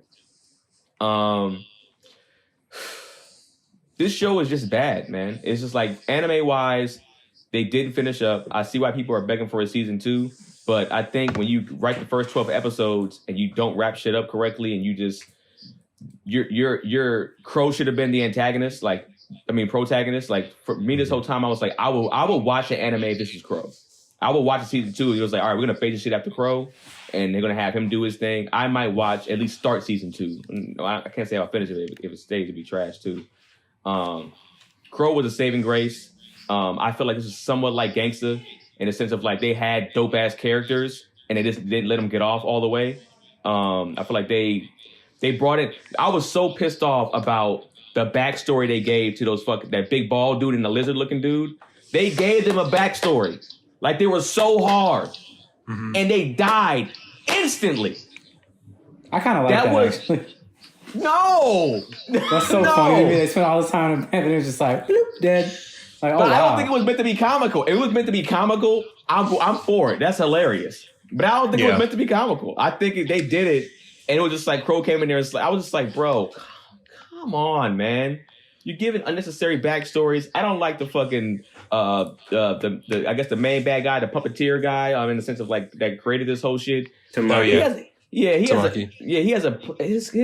office is a playpen. Like that shit is just weird to me, bro. That's the weirdest shit in the world to me. And they don't explain it. Like I just, it's a lot of shit that there's so many holes and gaps. These types of episodes, I'm giving a 3,000, and overall, I'm giving a 3,100. Wow. Yeah. That's a far drop. I'm not lobbying, but that just sounds like a far. There's too many holes and gaps, bro. There's too many. And then is it like God of High School to you, to where those last 4 episodes just underscores everything else? Because you was in the 55s. I would give God of High School slightly better, just because at least I somewhat enjoy the protagonist a little bit. This fucking guy I hated from top to bottom, and he did nothing. He didn't show up. Even Shinichi or Evangelion, he had moments where he's like, he powered through some shit. This kid was he's the biggest bitch. Shinji, whatever. You gonna have him. I got Ganta as the biggest bitch, bro. I'm sorry. So, but that my biggest thing is, just to that point, is Shinji didn't want to fight. Ganta fought. He's just useless. That's just the difference. He wanted to fight. He was just useless. He only wanted to fight the red man. He didn't want to fight not another motherfucker in this whole show. But when somebody tried him, he was just like, all right, like, this is what I got to do. It wasn't all right. This is what I got to do. It was like, Shinji didn't want any parts of nothing. Shinji also didn't have fucking powers.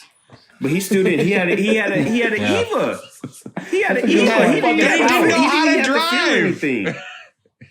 And he still got it done. Saved the world. I remember. Did he save the world, guys? The Eva did. I think so. He didn't. Rob said, I think so. I think so. He saved the world. I don't know. Eva he did in his therapy times. session. Yeah, in his therapy session at the end, he saved the world from all turning into one person. Everybody still gets to be individuals. You're welcome. You're welcome. Rob?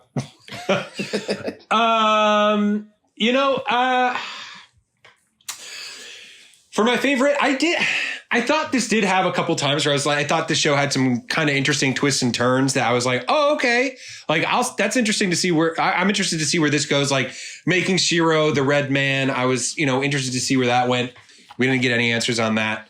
I thought it was interesting when, when she threw the chip in there and like it blew up. I was like, what the fuck?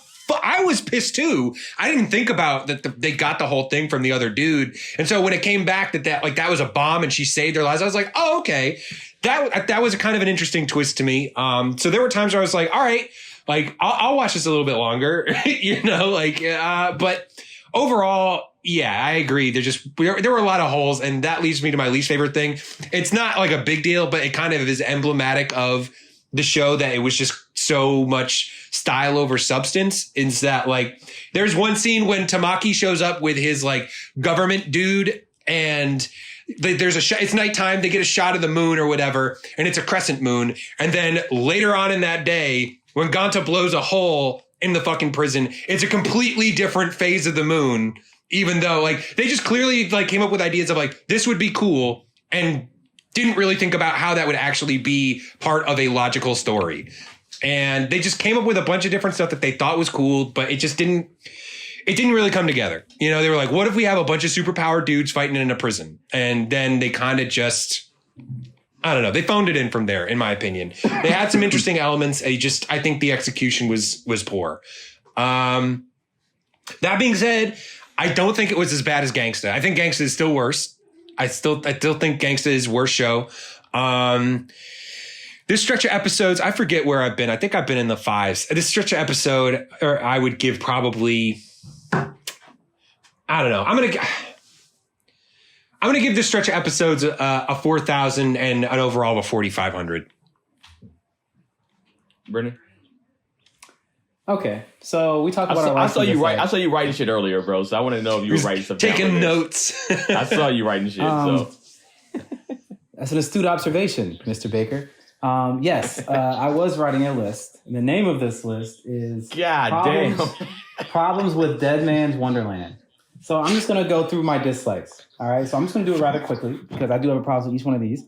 I didn't like that the Undertakers were never really explained, and there pretty much was only 2 of them, even though they said there was a whole huge group of them. The prison warden had no purpose. Shiro's character makes no sense. The Red Man, Gangsta and Shiro's backstory makes no sense. Ganta and Shiro's backstory makes no sense. Ganta not realizing Shiro saved him from the obvious bomb because she threw it in there, and then as soon as she threw it in there, it blew the fuck up and almost blew the whole door off and burned her shoulders. Yeah. And I'm just like, and they're just like, why would you do that? Well, that was our chip. I'm like, that was a bomb. Like, y'all couldn't tell that was a bomb? You and Rob. That's the only people who couldn't tell. The Mockingbird character makes no sense and had no real purpose whatsoever because she could have heard the goddamn telephone herself. Like, she didn't have to hear it from her. How could Nagi not want to kill the people who killed his wife? Like, he went into a berserker mode, and the guy who did it is right in front of him. And he kills everybody else in the room except for the fucking guy who killed his wife and his daughter. How? How does that make any sense? He was peeing himself in the locker. He didn't know he was there. No, I'm saying when he went crazy the second time in the show, the guy was standing there with the guitar, and he literally killed everybody around him and didn't touch the guy that actually killed his daughter and his wife. When his whole motivation of this character was he's mad because they killed his daughter and his wife. And it was him. And he didn't even do anything. He gave him the drugs? I don't know. The normal prison had no purpose. Yo Tamaki was nearly a pointless character with a whack payoff. That was the brother of the crazy chick. Remember her? Remember him? Yeah. The guy who got his ass beat. You. He was gone. He disappeared. He got fucking waxed by the Azuma and then just disappeared. He did not show up again for the entire rest of the anime. He was supposed to be a plot point that paid off when you found out that this crazy chick was his sister, and it didn't pay off. Like that, I didn't care. You know what I'm saying? Like, I was like, okay, I don't care. Only thing I liked about him as a character is how many L's he took, and only because Rob pointed out how funny it was that every time he thought he was doing some shit, and he wasn't. And real quick, I thought it was funny. They kind of followed up on that in that OVA episode. There's one like cop dude with like a smug ass face that gets decked like twice. He showed up. I was like, this guy is carrying on the U tradition. They gave him all that bad karma. He got decked a couple times. I thought that was hilarious. It didn't make any sense to me that Crow didn't give a fuck about leaving the prison, considering that he would be one of the most powerful humans walking the earth if he left. Who gives a fuck what people think of him or how he's going to get treated? If he left the prison, what you going to do to this guy? Holy shit. Like, it makes no sense that he's like, fuck that, I don't want to leave the prison because of this stupid philosophical belief that doesn't make any real sense in comparison to living a life in a prison. You say survival of the fittest, and you're the fittest. Yeah. Yeah. How could the Crow have possibly lost to Ganta?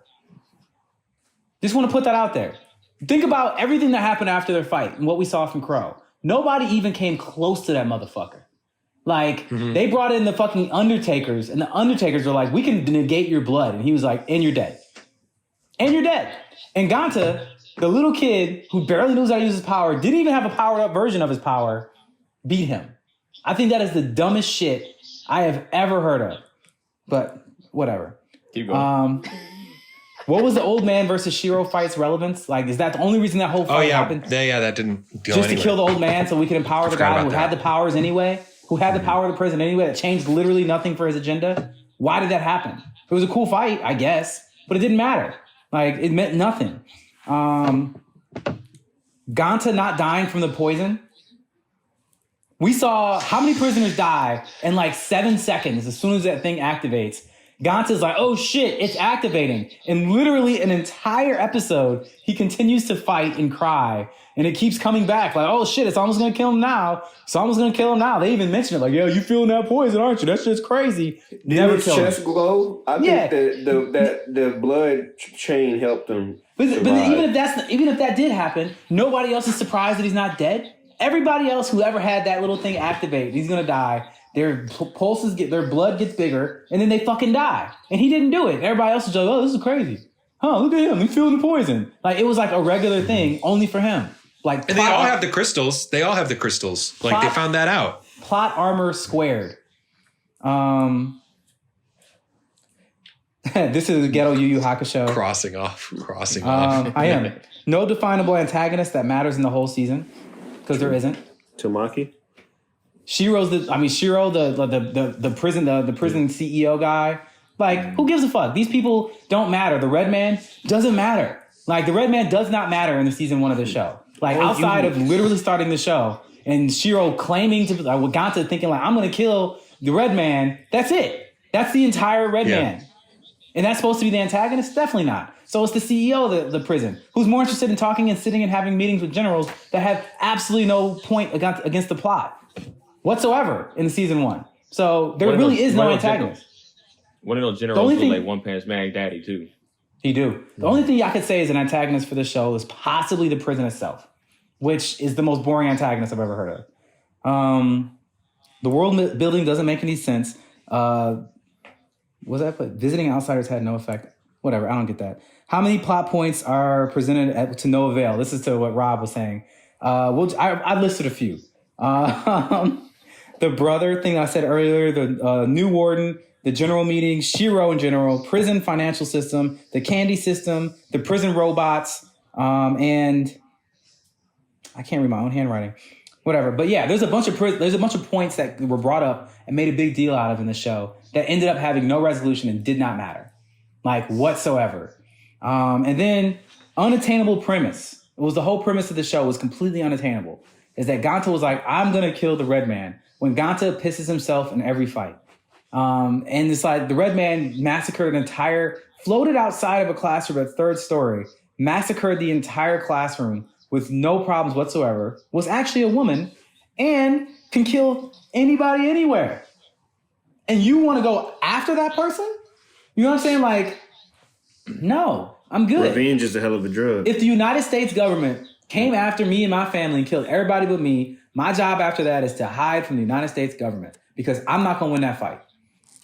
You know what I'm saying? Like, I'm not going to be able to take down that fight. Like, it's just, you can't do it. I can't win. So come on, Jason Bourne. Brendan Bourne here, man. Come on, Brendan Bourne. Come on, BB. Can't win that. Can't win that fight. Just too much there. So Jesus for me, Christ, it's this Brendan show, Bourne. what I did enjoy, what did I enjoy about this? What did I like about this stretch of episodes? That the show ended. That's what I liked. Overall, this stretch, I'm going to give it a 3,800, and I'm going to give the show a 4,050 overall. All that for I thought you was going 1,500 with that. No, it's better. This is my second lowest score ever. Gangsta got the lowest score, so. You gave God of High School a little. Oh, you weren't here. No, I didn't give my final rank. Oh, yeah, that's right. So what is your rating for God of High School? I don't know, 5,500. Really? I didn't think you were going to... Significantly better than this, so that's how the rating gets there. Wow. God of High School at least has some motherfuckers throwing hands. Like, this shows that the hands are weak in this show. The gore is not weak. I would say that. The gore is very visceral. It made me uncomfortable with the eye thing coming out. I was just like, oh. Like, that was crazy. But the actual fights, nothing to speak home about. There's no moment where like, oh, it was crazy dope. Even the dopest moment with Crow doing the supersonic thing was just like, bloop, and it was over. It's like, what happened? Like, I did a supersonic thing. Like, well, we didn't show it. You know, motherfuckers are just fucked up. Like, didn't even show it. It's like, all right, cool. I was expecting a lower score. Yeah, I was With all too. that too. So was I. No. All right. Came out with the list. You Took just a made the page list. out of my book. Ice. Man. For the record, everybody, this was Ice's pick. This was my pick. Yeah. What I liked. Let's go with that. I like I said before, the pieces of this was it had the potential to be a really good anime, and I think they showed that how good it can be. A lot more than Gangster did. I think that it was a pump fake, but a pump fake wasn't as hard as I think it wasn't even a pump fake. I think this is more of a Kimberly Walker level step back where you showed something and then you came back like, nah, I'm just playing. I just feel like Crow was good. Kimberly Walker hit you with a game winner though. You can't compare that. You can't use that. I'm not talking about I'm just saying the step back. I don't know. I'm not talking about Final Four versus Pitt. I'm just talking about just his level of a step back. Like I said, he gave you a flash and then went away with it. I think what I did like is the premise. I really like the premise of it. Like somebody come in, wreck your whole classroom. Like they had those, to use Brennan's vocabulary, those very visceral moments where it's like, okay, like I can get into it, and it sprinkled that. It kept giving you that moment. Anytime that you was like at least for me, anytime you was about to snooze on it, it'd be like, oh, okay, all right, cool. Like, all right, she just destroyed this whole left wing of the jail. Okay, let me see what's going on about that. Oh, I'm about to go to sleep. Oh, damn, homegirl just turned on him, and she was sweet, now she's not. Okay, and it's like, oh, the dude with the voice box started going crazy. Like it had those bits and pieces where it kind of reeled you back in. And I like that, but I feel like these last 4 episodes showed what maybe the show could have been. Like, and if they would have just did this for 12 episodes, I think it would have been a much more enjoyable show. I feel like they could have done a lot more with the story. The set pieces that they had, they could have done that, like people dying off. Let me care about these characters a little bit more. They could have spent time on these guys. They could have I would have watched the whole Scar Chain show. Like, even though that they was a trash ass group, like I would have, much rather seen them go through that and their trials and tribulations and trying to fight, and then homeboy being double crossing. Like, overall, one thing that pissed me off, and I'm surprised nobody mentioned it, those 2 guards outside of his door, they never got active. They never got active. Yeah. What happened? Anything. They looked like they was gonna do some shit too. Like, yeah. They were hanging out with Mockingbird at the end. Yeah, exactly. so that's about it. I'm thinking they about to get after it, and didn't they do. put their knives up to the warden's neck? Yeah. And they sitting there bleeding, like holding themselves back. I'm like, oh, when they let loose, it's gonna be lit. I want to see them go against Crow or something like that. It was so many.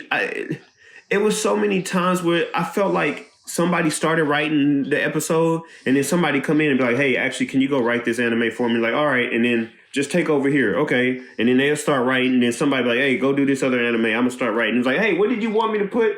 What happened? There's a wretched egg. There's a red man. Okay, I'll make sure I do that." And then like. It felt like a bunch of people were writing it, and then it was like, oh, this is something really dope that I want to do. Got to remember this, but it wasn't cohesive. I wouldn't really recommend this anime. I think if horrible stuff like horror stuff was I said I wouldn't really recommend this anime. I'm looking at Brennan's face, and we didn't. I don't think any of us even gave our recommendation or not. I wouldn't recommend it to anybody. There's my no. I think the only way I would recommend it if it's like, hey, I'm into gore, I'm into horror type stuff, and you've seen both seasons of Tokyo Ghoul. There's so many other things you can watch. You've seen, you've seen all these other, horror and something that's really sick type of things, and it's like, all right. Give me something else. I just want some shocking moments. All right, cool. Watch these episodes of Deadman Wonderland. I wouldn't even suggest the whole anime. I just say, hey, watch this, watch this, watch this. Go on YouTube and look up the goriest moments of Deadman Wonderland. I think that's pretty much it. And you would still get feel like you were cheated. Overall, these last 4 episodes, I'll give those last 4 episodes 5,000, and then overall for the series 8,000. No. Overall for the series, I give it a 5,200. All right. Hey, buffering. There you go. No, I was shaking my head like, oh, okay.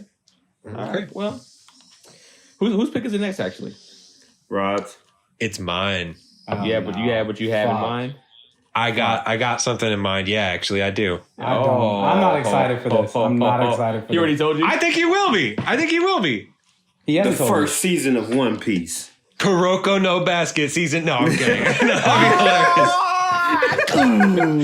that'd be hilarious. That'd be the end of Brennan's run on Animeshun. No, like Kuroko though. Keenan gave me the assist on this one. I'm gonna go with the X-Men anime that just got God put damn on it! I hate Netflix. Why? Were you Why? gonna pick that? I already watched it. That Well then. That You're gonna be- man, okay. Rob is the classic. Did you enjoy? I mean, he already picked it, so it doesn't matter. How many episodes is it? 12. It's a short one. Oh, really? Yeah. Oh, okay. Yep. So it'll be. I really enjoyed it, and then I started watching bits and pieces of like this clips online. I was like, let's see. It seems like it'll still hold up. Right, yeah. So I'm excited to see what you guys think. I feel like it's a little bit of pressure. Is this Bob fair? pick. Is this fair? Because we know X-Men though. Like all of us are pretty well versed in X-Men characters, right? I think it's Pretty worth good. watching. Because this is not this arc that they chose. They don't do it on any other cartoon, do they? I think it's 100% worth watching. I mean, SpongeBob. True. Yeah. We reviewed one. this particular arc too. I think they took it's a little bit different. Or at least pieces of it is Okay. that we haven't seen. So I don't know anything about it other than it's X-Men and it's anime, and I'm like, all right, let's do it. So episodes 1 through 4 for next episode. all right, that is Rob's pick. This was Ice's pick. He picked the gangster level anime. It's not Almost. gangster level. Don't do that. Don't do close. that. Don't even attach it to it. Not We're quite. not I mean, doing that. At the end of the It's day, 100% attached to it. No, Like, it's not. It's I mean, literally don't same attach. same director, same studio. Attached. Still, Stop but it. don't do that. Don't put it That's with the gangster truth. because What are you lowest doing with scores, we lowest was given scores. we was given gangster barely got 1,000 average. The average this is here like- isn't this the is second like the lowest score we've 45. given? No, we've given stuff is. around the 4,500. So it's like average. On average, Blazer the Ice is Moral like- For Ice was is around like there. scores. No, Yeah, but no, Bla- for Rob and Ice's scores, yeah, they're not at the lowest. yeah. Us two, it We is. got a couple more. Even outside of gangsters, there's other animes we gave lower scores. That I aren't- think I gave God High School a lower score than this. yeah, actually. got a high school got a lower score than this as well. For me too. Overall, just no fucking way. I'd rather watch God of High School than watch this for sure. True, I agree to that, but no, I would give. Honestly, I it's stick by tough my for me. score. I really did not like No, God of I High would School. watch the first 8 episodes of God of High School. Yeah, you gotta remember, There you go, yeah. remember, Rob had his list for out of high school, just like you had. Yeah, your Brendan, list. you weren't here for that. I had my own list for that episode. I hated God of High School. Honestly, I those did last not 4 like episodes, it. I called Brendan like, fam. He did. It was very funny. What the fuck? What is this? What is this? I was like, I told you, motherfuckers. I had multiple people hit me about this, and it was like, I can't wait to hear you guys how this shit ends. You're gonna love it, and it was like a lot of sarcasm in that love it. Oh, okay. I was gonna yeah. say I hope we probably disappointed those people, but no, if it's Nah. sarcasm, then 4.9, like 4.5 rating on Funimation, which I might add. I want to do this quick tidbit. I just need to say this. Funimation, either on mobile or laptop or whatever, is not user friendly and it's not functional, and it is eons behind Crunchyroll as Oh, far it's so as far behind usability. Crunchyroll. it's so not trash. not great. Funimation is garbage as far as being user friendly and just something to how to watch stuff. Trash. Did you guys? We can get into that. I'll close it out and then we can talk about it afterwards. Anyways, drop your stuff, guys. Rob, RV Danger on Instagram and RV Danger 44 on Twitter. Ice.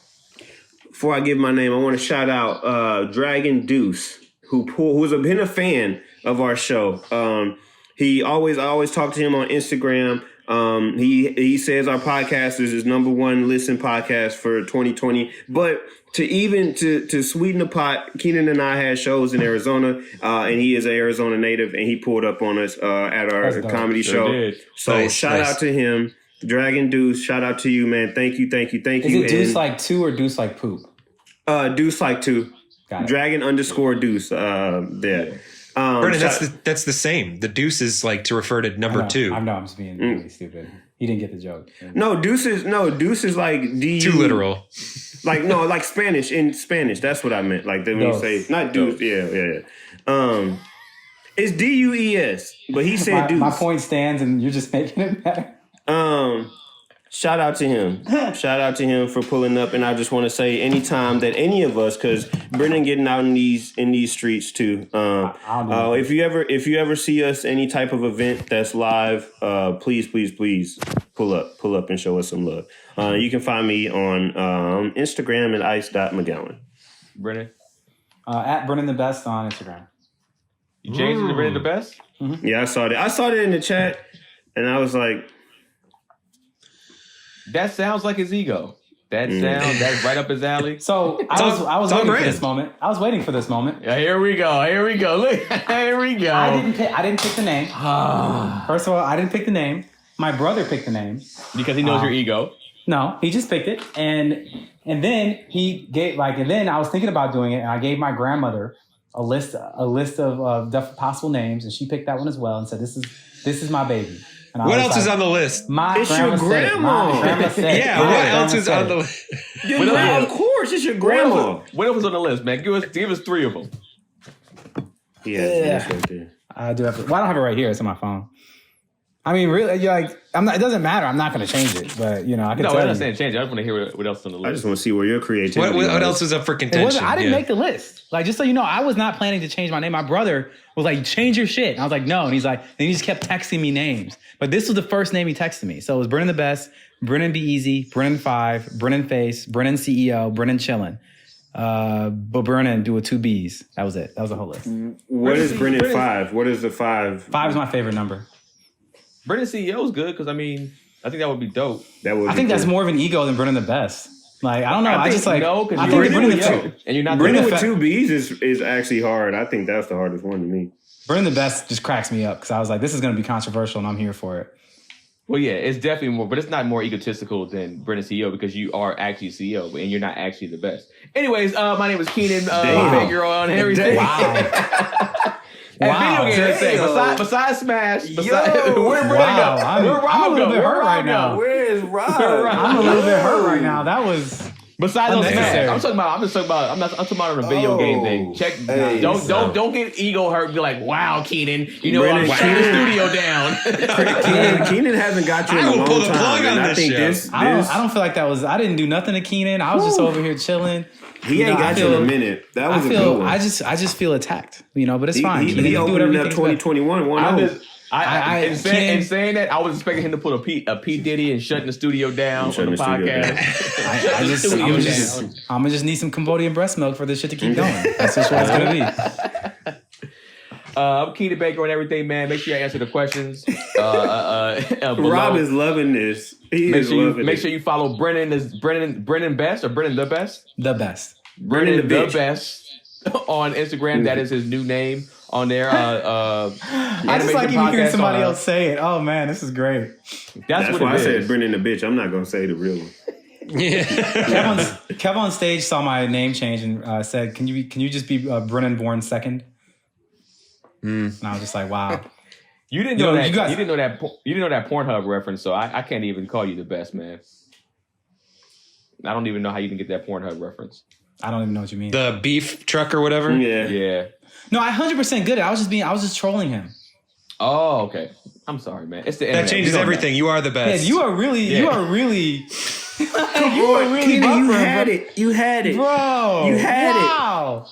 You had it. Keenan, let me get some sleep. I haven't slept all day. Let me get some you sleep. had it. You should have closed out on that. Keenan, just end the show. End the show, bro. End the show. You had it. Make sure you answer all the questions in the comment section. We'll be watching X-Men, the X-Men anime on Netflix. It's the actual anime. I think it's X-Men is the one based in 2011. I think it's just called X-Men. Yeah. Yeah.